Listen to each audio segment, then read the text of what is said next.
Hey everybody, we're going to be starting off with a guide video today. A couple people had been asking me to make a tier list, but since I think there's some other tier lists out there, and I don't actually own all the heroes, so I felt a little uncomfortable trying to distinguish between some of the heroes I don't play very often, I thought it might be more helpful for me to make a guide to the top 4 heroes for beginners to buy that will help people determine how to spend their initial dust, or if you happen to get a few gems early, which heroes you might want to get into. Note that these are not the strongest heroes. I'm not just making a list of the 4 strongest heroes available in the game. Uh, obviously Merlin, because it's a free hero, is excluded as well, but it's also trying to focus on heroes that are pretty straightforward to play, have a play pattern that isn't super different from the majority of the other heroes. Something like Skip is a little bit different from most of the heroes, so that might not be a good choice for a beginner because it requires you to really focus on the economy in a way that most others don't. And something like maybe a Vela, who is extremely strong, but requires you to often try to go a certain build that isn't going to include just mostly strong characters. It's going to be, specific to her, and then transitioning out of that build is sort of a difficult task for a lot of new players, so I think she might not be the best for someone who's just starting out. First on our list is going to be Loki. Loki has the hero power of cast a random spell at the beginning of each round, instead of being able to buy spells. So no spells will show up in your shop at the beginning of each round, not the beginning of each brawl, but it starts when you are in your initial shop phase. You'll cast a spell. And this is important because the power of Loki comes from the econ spells, which you will get early. And those mostly will be Eeny, Meeny, Miny, Mo, Shrink Spell, and occasionally Forbidden Fruit, which is good on only certain terms. So the biggest thing is going to be Shrink Spell. If you hit a Shrink Spell is very strong with most characters because it will, it costs 2 gold, and if you're going to buy characters early, it ends up just netting you gold, because early on you're generally not super picky about what you're buying. You're just trying to put characters on the board, and if you're able to buy more characters than your opponents, you'll just end up with a stronger board because synergies have yet to kick in. But with Loki, since you don't actually have to spend the 2 gold, you actually have more gold to spend on those discounted characters. So if you get a Shrink Spell on turn 3, which is when you have 4 gold, with most characters it would reduce the board. You'd be able to buy 2 things, and then you can lock and buy the 2 things next turn. With Loki, you just get the entire shop, and that's enormously powerful. Eeny, Meeny, Miny, Mo just gives you a character and a +1/+1 buff, enormously powerful in the early game. Forbidden Fruit, if you get it on the second turn, it allows you to buy an additional character. That's when you have 3 gold. Going to 4 gold allows you to buy an extra character. Very, very strong there.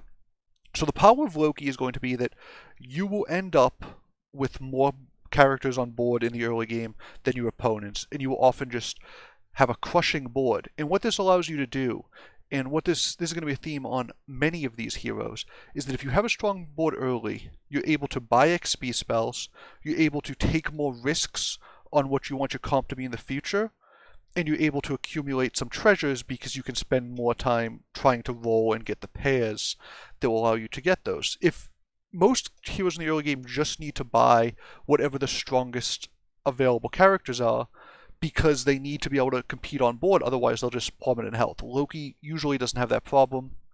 There is a lot of RNG involved in Loki, but because the spell pool early on is relatively small, a lot of that RNG is mitigated, and because the power level of the spells is so high, you often won't suffer too much if you get a little bit of a low roll.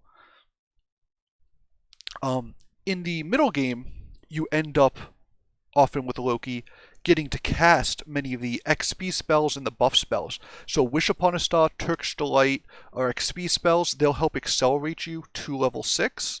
And Blessing of Athena and Gingerbread Party are going to buff your board or buff your shop for the rest of the game respectively.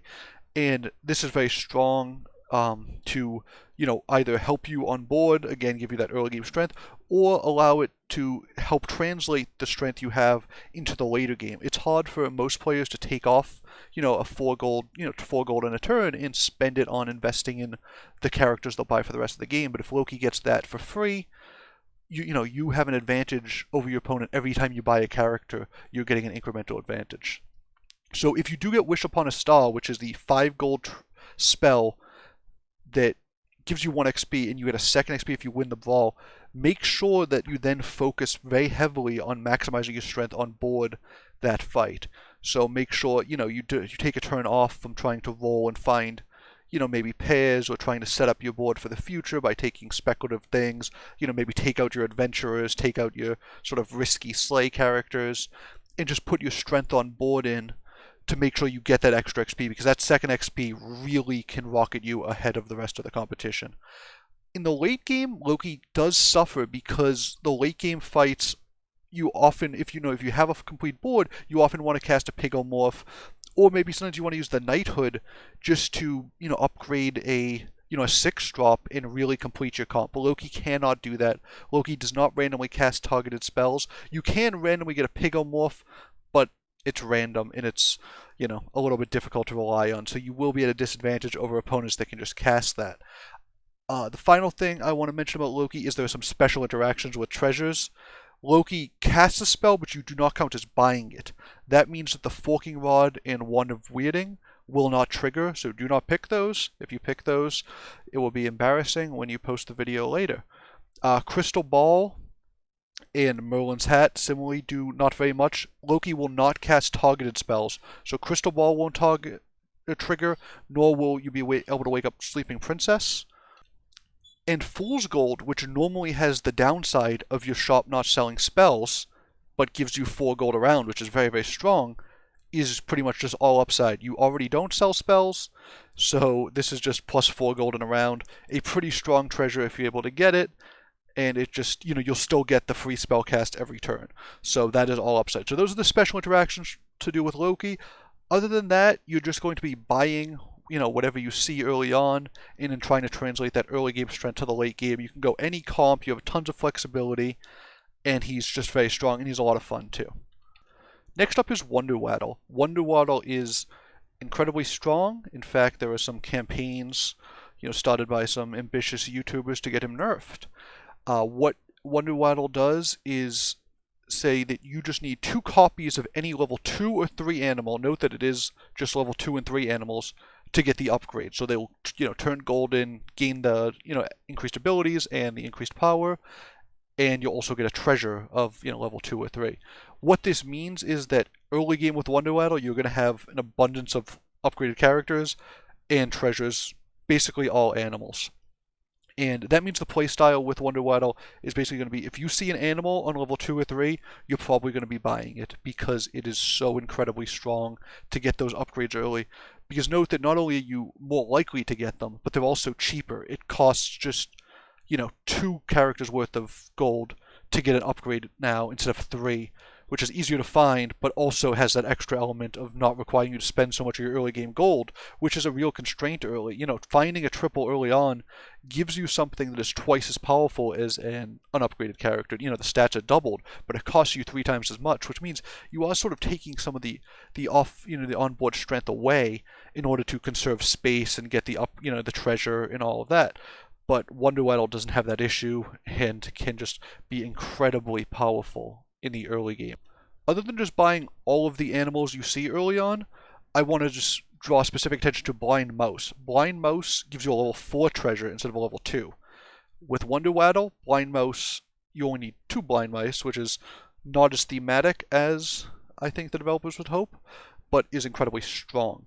You get the level 4 treasure as early as turn 2 in this game, and that can just lead to an absolute blowout victory. So the level 4 treasures you're going to want to look for are going to be ones that give, either flat bonuses, like a Coin of Charon, which will just start scaling. It will give you some scaling, just get +3/+3 every round. If that starts on level 2, you're going to have a ton of scaling throughout the game. You can also go, if you get it early, you can grab a Gilded Hop, which will stop you from utilizing a lot of Wonder Waddle's abilities to get more treasures.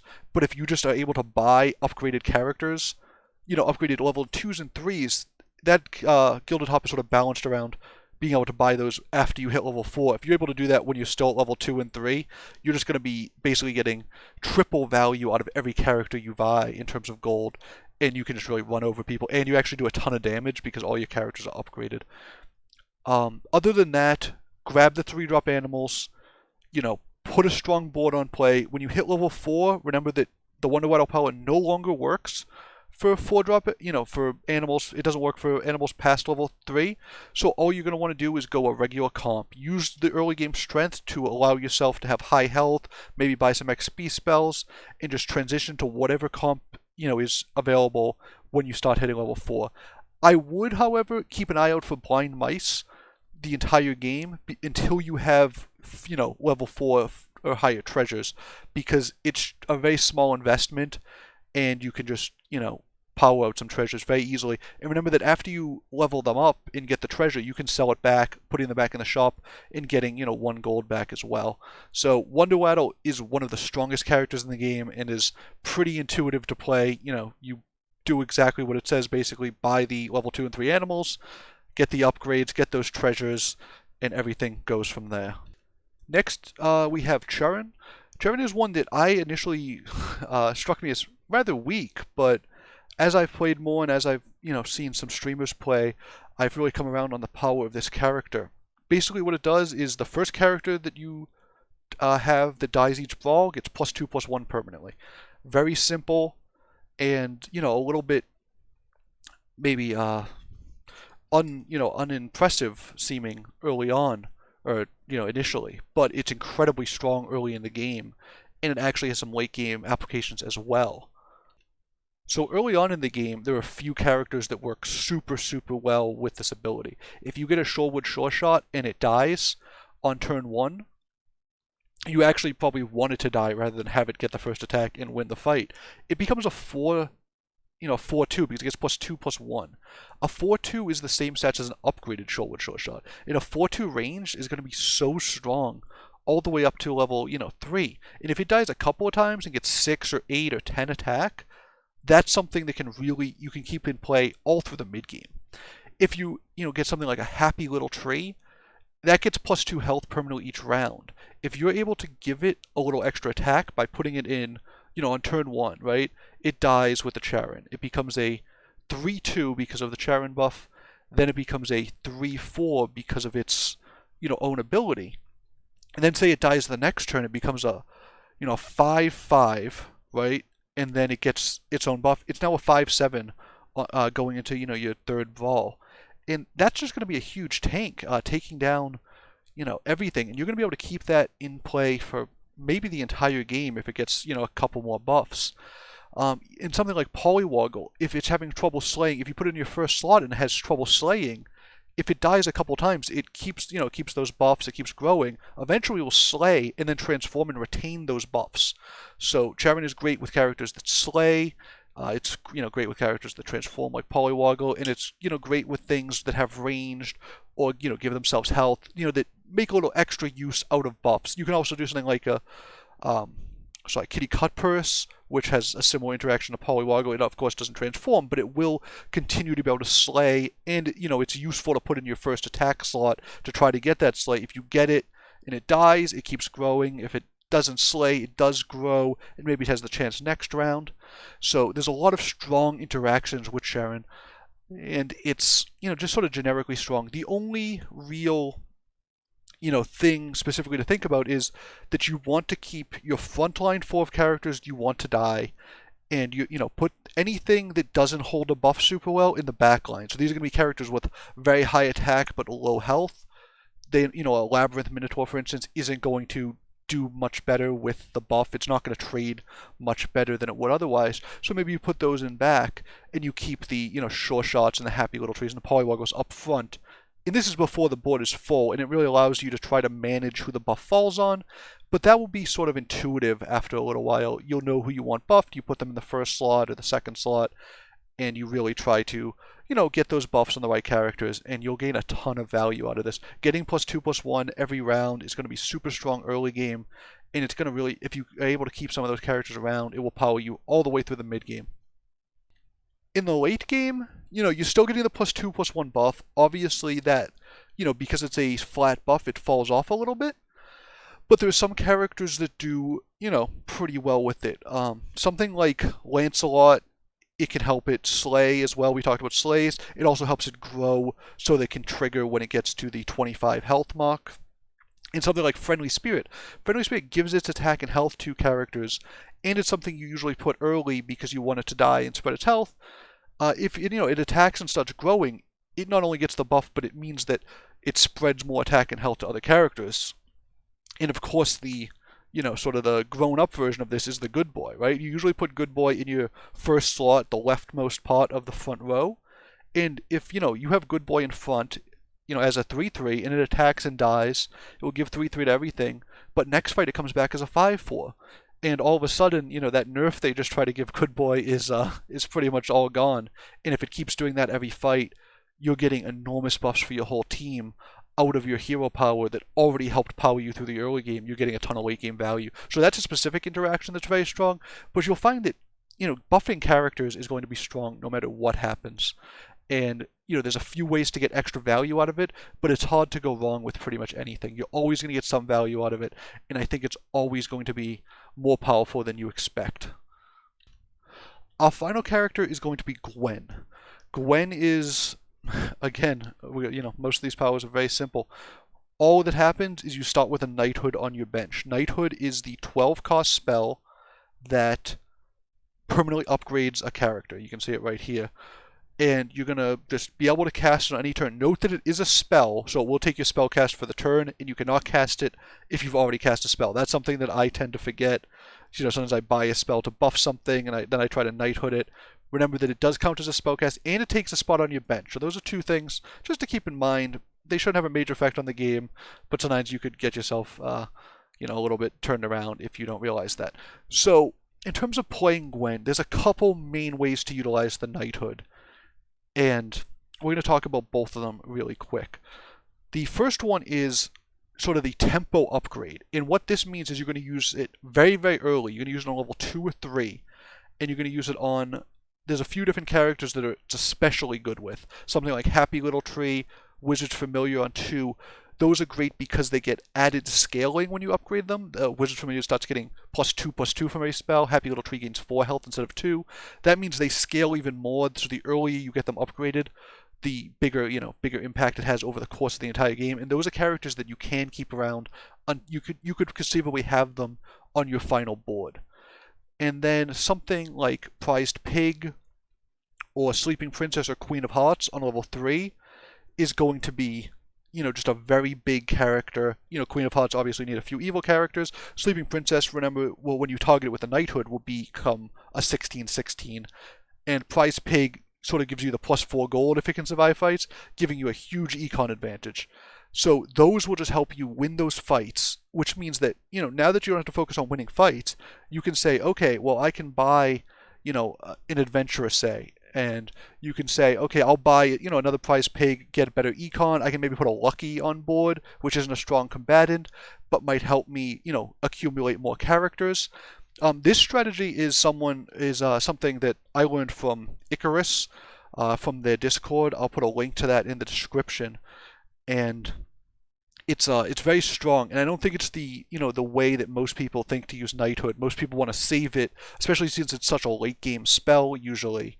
You see it in the late game, so you're used to casting it on these late game characters. It's not always as intuitive to cast on these early game characters, and it wasn't for me either. I was someone who maybe held it for too long. So if you're struggling with Gwen, I think that might be one of the issues, is you're holding it for too long. Use it to get the tempo in the early game, and use that tempo advantage to buy XP, keep your health high, and then set up your board. You can take a chance on, say, a fairy godmother, that might not be, the strongest stats on board right when you hit 4, if you have that 16/16 holding down the rest of the fights.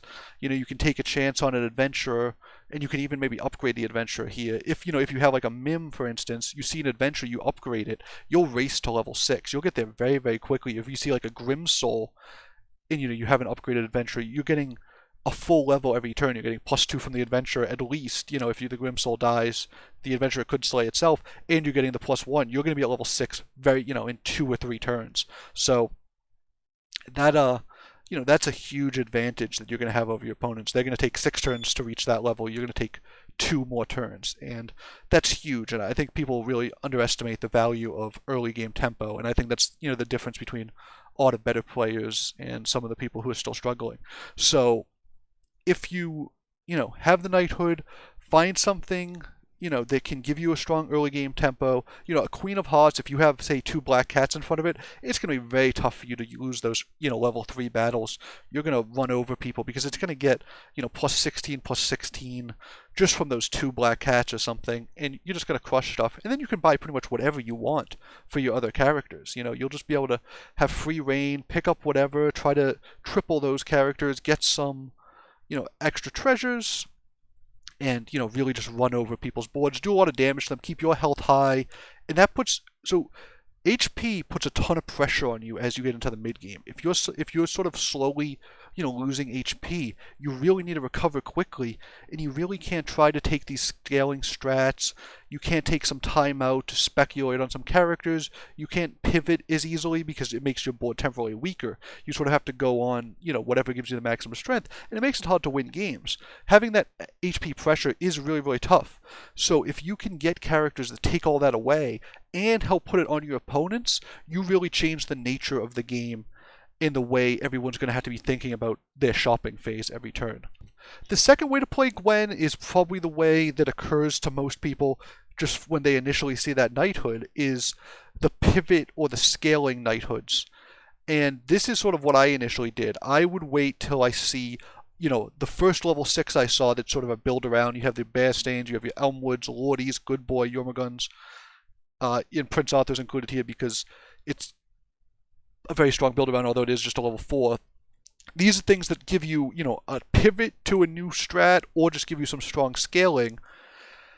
And, these can really just make it so you have a very powerful comp in one shopping phase. If you have, say, a couple baby bears, you see a bear stain, you knighthood it with Gwen, all of a sudden your board gains so much strength, and you're going to be able to run over some people in the late game because just as everyone's hitting 6, you now have an incredibly powerful board.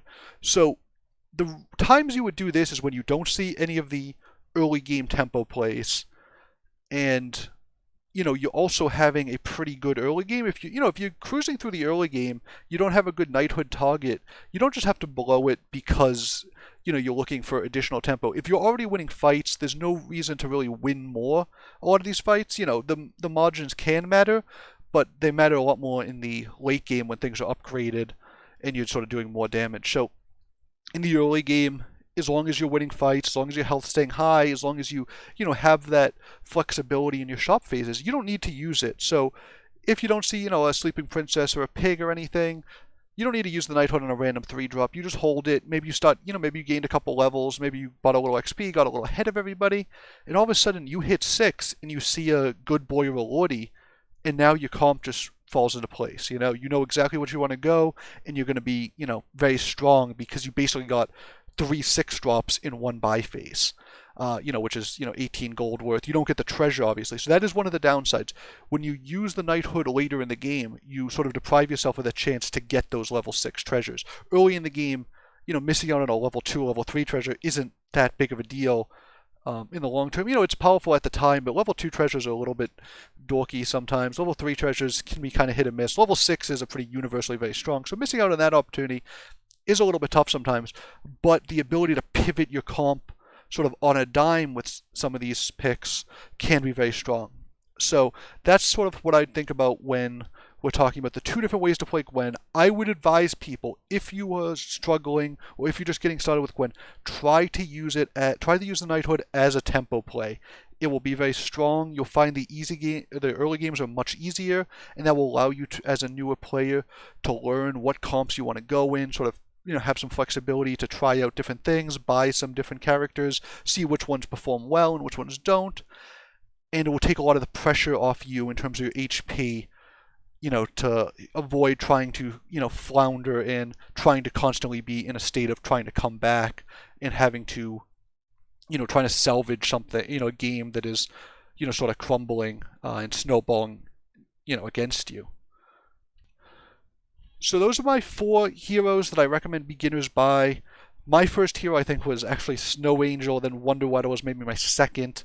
Loki was pretty soon after that. I think these are all great. They're all pretty strong, and they'll all be a great way to start learning the game, to have some, good finishes, and to really get a sense of, what comps work, what play styles work, and understanding the roles that heroes play in this game, which is mostly to give you some early game power and to let you get through the early part of the game with an amount of, flexibility in terms of health and shopping that allows you to find the correct comp for your seat. You'd be able to take advantage of what the shops are showing you, which is, a lot of what this game is. You can't just force comps every game if you don't find those characters. So having that flexibility allows you to, choose the comp that is being given to you and that is going to be the strongest choice, for that particular game, for the situations you put in. And that's what these, heroes that have strong early games will do. So thanks everybody for watching. I hope you do like these guide videos. I know a lot of people are just here for gameplay. If that's the case, I understand if you skip these. I am going to be making a whole guide series. I have about 15 videos that we're working on, just a Brawl basic series to help people get better. I know that's not for everybody, but I think for the people interested, it should be a nice series. I thank you all for watching. Remember to like and subscribe if you like this type of stuff, and I hope everyone has a great day. Thank you.